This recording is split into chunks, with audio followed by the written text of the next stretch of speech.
Okay, for this question, it's called making an assumption or making a supposition. Now, why is it important to remember how to do this? Okay, in primary 3 or 4, you were taught by your teachers how to draw a table.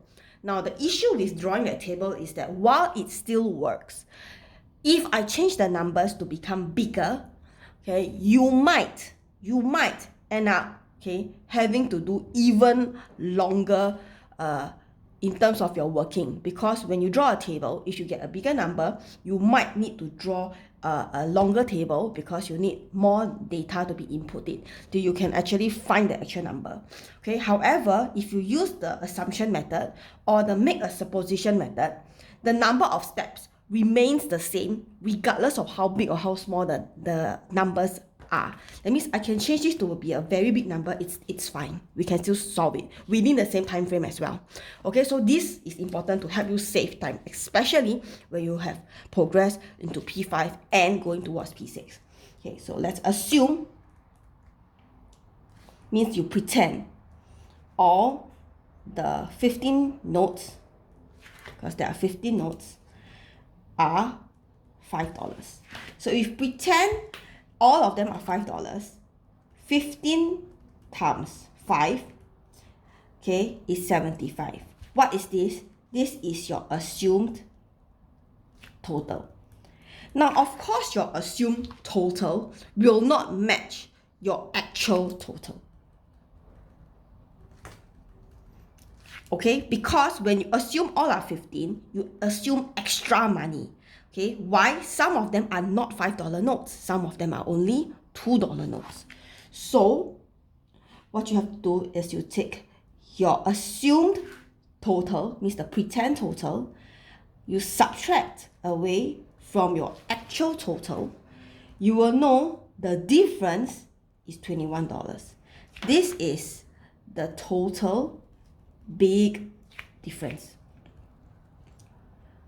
Now, why is this big difference important? Because you assume all the notes are $5. So when you subtract, this is your total difference. Now, this is because some of your notes are supposed to be $2 notes. So for $5 minus $2, the small difference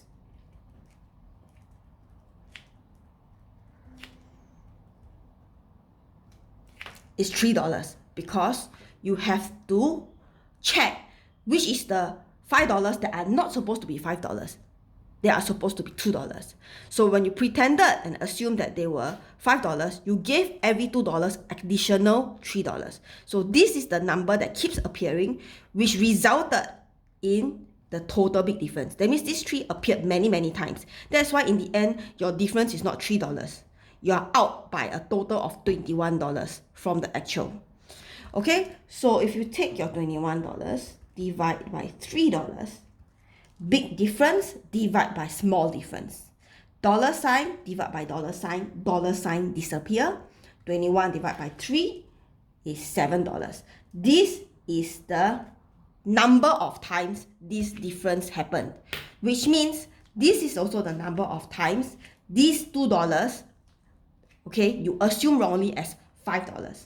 So these 7 pieces are your number of $2 notes. Okay, so if you have 15 notes at first, you minus away the 7 actual $2 notes. Actual $2 notes, you will get 8 actual $5 notes.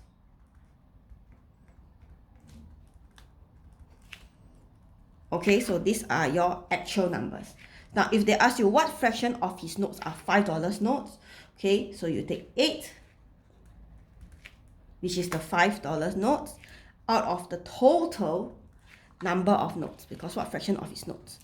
Okay, you will get 8 out of 15. Now, it's already the simplest form, so you can leave it as that. Now, in the event whereby you can actually simplify it, you should. Final answer should always be in simplest form.